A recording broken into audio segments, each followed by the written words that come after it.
Et nous retrouvons notre compagnon de tout le temps, Kodovia Metonou, déjà prêt à nous faire le point de l'actualité, tel relayé par les canards non parvenus. Ce jour, Kodovia Metonou, bonjour. Bonjour Joël Todji, bonjour également à nos amis téléspectateurs. Quelles sont-elles ces nouvelles principales à la une des journaux parus ce jour? Vous savez, la plupart, le succès donc, dans une famille, c'est toujours la joie. Les enfants qui ont participé au certificat d'études primaires ont connu donc les résultats hier. Certains canards en ont fait cas. Les députés Simplice Kodjo et Garba Yaya également sont aujourd'hui dans le viseur de la justice. Il est demandé expressement leur levée d'immunité. Ils font partie donc du bloc de la minorité parlementaire et eux qui ont osé également parler quand il était question donc de lever l'immunité de Djenotin et de Bako. Donc ils sont aujourd'hui poursuivis et comme vous le savez, la fête de l'indépendance c'est à nos portes également. L'adresse du chef de l'État est attendue et des sujets brûlants que le chef de l'État pouvait évoquer éventuellement sont également cités et analysés par nos confrères. On va démarrer avec le journal La Dépêche qui va donc à l'Assemblée nationale et donc beaucoup plus au niveau du secteur de la justice et écrit en grand titre « Justice et lutte contre l'impunité sous la rupture », écrit la justice et La Dépêche. Et les autres s'interrogeant. Et là, vous verrez donc la protection désormais du BMP. Et c'est sous parapluie que certains acteurs donc, de la majorité parlementaire se cachent. Certificat d'études primaires CEP 2018, plus de 64% de réussite au plan national. Et puis célébration du 58e anniversaire de l'indépendance. 4 grandes activités marquent la fête à Cotonou. La police républicaine défile en uniforme. Nicéphore Dieudonné Soglo serait absent. Et puis, nouveau groupe parlementaire à l'Assemblée nationale, Nourenou Achadé, prend les rênes de Le Peuple debout. L'Afrique en marche. Cette fois, reconstitution du groupe parlementaire Le Peuple debout. Issa Salifou esselé, conséquence de ses accointances avec la ruse. 1er août 2018, le Bénin fête 58 ans avec ses dents de lait dans la galerie des temps forts depuis 1960. Et puis transmission de demande de levée d'immunité de 2 députés de l'opposition. Chasse aux sorcières dans le rang de l'opposition au moment où Daïpessoussou est aux anges. Et puis gouvernance à l'ère de la rupture. Le Bénin n'est pas en paix. Le pays est tendu, dit Joël Aïvo. Le nouvel observateur demande de lever d'immunité des députés Simplice Kodjo et Garba Yaya de l'opposition, écrit le nouvel observateur. L'allégeance au pouvoir talon, l'autre parapluie du BMP, puis Assemblée nationale, la loi sur l'enregistrement dérogatoire à l'état civil.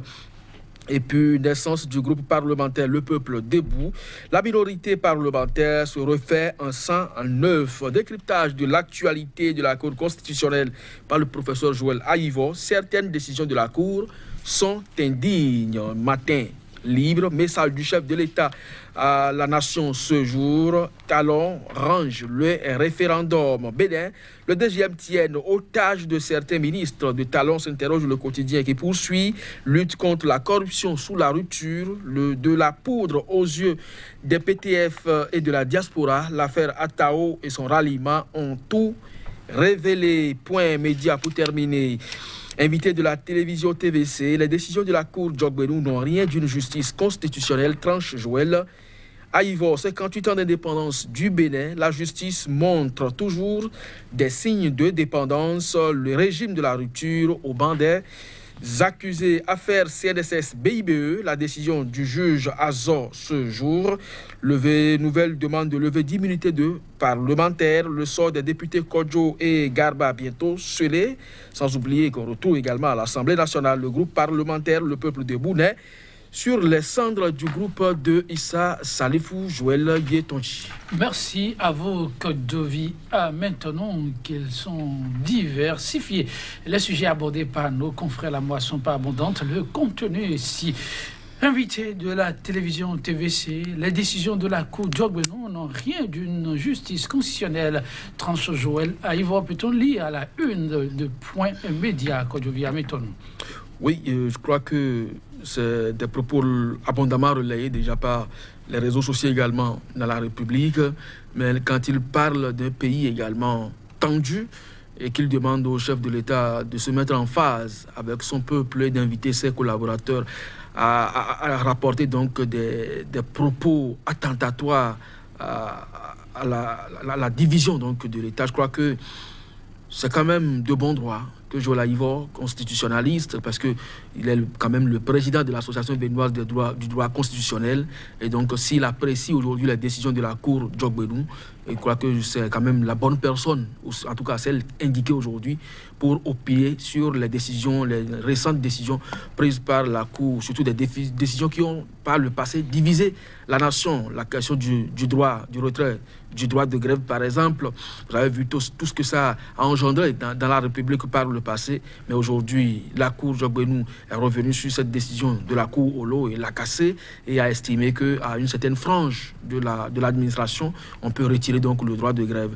Je crois que l'on ne saurait commenter autrement les propos de Joël Aïvor. C'est un constitutionnaliste et s'il le dit ainsi, acceptons. Vous l'avez dit, constitutionnaliste, il est le président de la BDC, il est le douanier de la FADESP, un sachant donc qui évoque une question aussi importante, vivement les oreilles attentives du chef de l'État. Et parlant du chef de l'État, c'est Matin Libre qui nous apprend, en attendant le discours officiel du chef de l'État, la nation, message du chef de l'État, la nation, dans les secrets des dieux, Matin Libre nous apprend que Talon, que devient maintenant, range le référendum. Oui, il n'y a pas d'information à ce niveau. C'est quand il annoncerait peut-être qu'il y aura un référendum qu'on va se demander si le chef de l'État veut vraiment saigner la caisse nationale pour juste 4 points à introduire dans la Constitution qu'il voulait avec son gouvernement. Juste 4 points.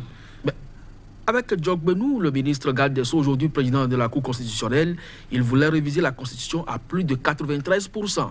Maintenant, si on veut juste introduire 4 points dans la Constitution, et pour cela, il faut convoquer un référendum alors que nous sommes à quelques mois seulement des législatives. Je crois que ça donnerait donc à réfléchir à tout bon citoyen qui croit savoir que la rupture prône désormais une certaine rationalisation de gestion du deniers public.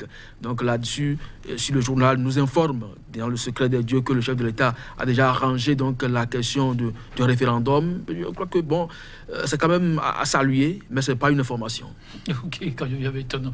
Nous allons vers l'Afrique en marche qui nous rappelle qu'on est à quelques heures du 1er août avec ce titre à la une. 1er août 1960, 1er août 2018, le Bénin fête 58 ans avec ses dents de lait. Dans la galerie des temps forts depuis 1960, 1er août, mais avec des dents de lait. Oui, c'est la vérité. Lorsque vous apprenez que dans la République, nous sommes encore à tirailler sur des petits riens, nous sommes à nous pourchasser tous les jours autant que nous sommes. C'est les militaires qui avaient agité la période de l'indépendance jusqu'aux années 70 et aujourd'hui l'ont laissé aux civils et les civils se livrent à une guerre aujourd'hui plus fratricide que ce que les militaires nous avaient présenté. Nous ne sommes même pas au début de notre développement. Donc le décollage de cette souveraineté internationale que nous avons acquise, je ne sais même pas si on en a véritablement besoin aujourd'hui. On ne sait pas ce qu'on en fait avec. Donc moi je crois qu'effectivement... Est-ce que vous n'exagérez pas un peu? Bon, dites ce qui a changé. Vous savez, ici, c'est pas moi qui pose les questions. Après, on en parlera en aparté. À partir de cet instant, sachez que le journal a entièrement raison. Moi, j'adhère également à ce titre-là. Je pense que nos autorités ont intérêt aujourd'hui à réfléchir autrement. On a besoin de tout le monde pour faire la République.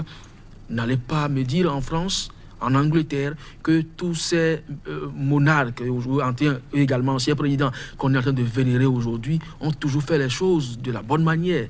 Il y a eu quand même des tueries sous certains règnes, mais malgré ça, on en fait des panthéons et on continue pas chaque fois les évoquer. Et lorsque vous prenez même des pays de la sous-région, aujourd'hui le Ghana qui est en train de faire des bons extraordinaires, vous avez les anciens comme les nouveaux qui sont toujours... entre la chef de l'État et les précédents. Nicéphore Soglo qui annonce qu'il ne sera pas à la fête de l'indépendance. Vous trouvez ça sérieux? C'est ça, le malaise de la République. On a pensé vraiment des plaies, il y en a encore, maintenant c'est sérieux et autres plaies. Mais là, il faut dire qu'on est sur un boulevard. Le ballon tournera à ce qu'il paraît rond et dans les tout prochains jours, un peu partout. Quand tu viens maintenant, c'est plutôt Deschacus qui, lui, se retrouve sur un boulevard. Et c'est l'Afrique en marche qui nous rapporte la nouvelle parlant du renouvellement du comité exécutif de la Fédération béninoise de football.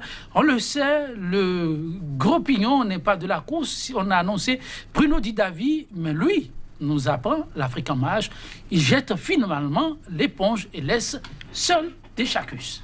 Je crois que c'est des manœuvres qui ont conduit à tout ça pour qu'il puisse donc s'éclipser aux dépens de l'autre. En tout cas, c'est à saluer parce que ce serait donc du tout nouveau. Il n'a jamais donc présidé, il est d'ailleurs même très proche à un moment donné d'un président.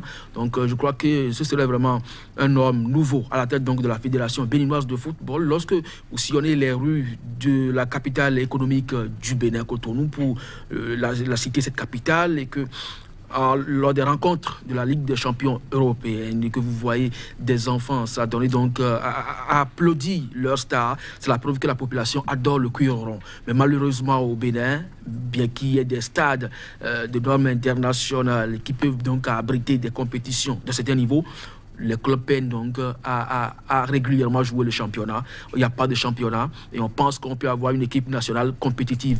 Mais aujourd'hui, Deschacus à la tête, je ne le connais pas autrement, mais je pense que ça va faire quand même du neuf. En tout cas, c'est ce que vous pensez, parce qu'on sait qu'il y a déjà des petits groupés de part et d'autre. Maintenant, on se retrouve demain pour le même exercice, n'est-ce pas? Par la grâce de Dieu, mais pas avec la revue de presse, parce que oui, le pays sera donc en train de célébrer son indépendance, les journaux au repos. Nous allons également les accompagner, mais avec nos prières que, à partir donc de 2018, le 1er août, que les choses changent dans la République. Merci, votre souhait est entendu. Mesdames, Messieurs, merci d'être des nôtres.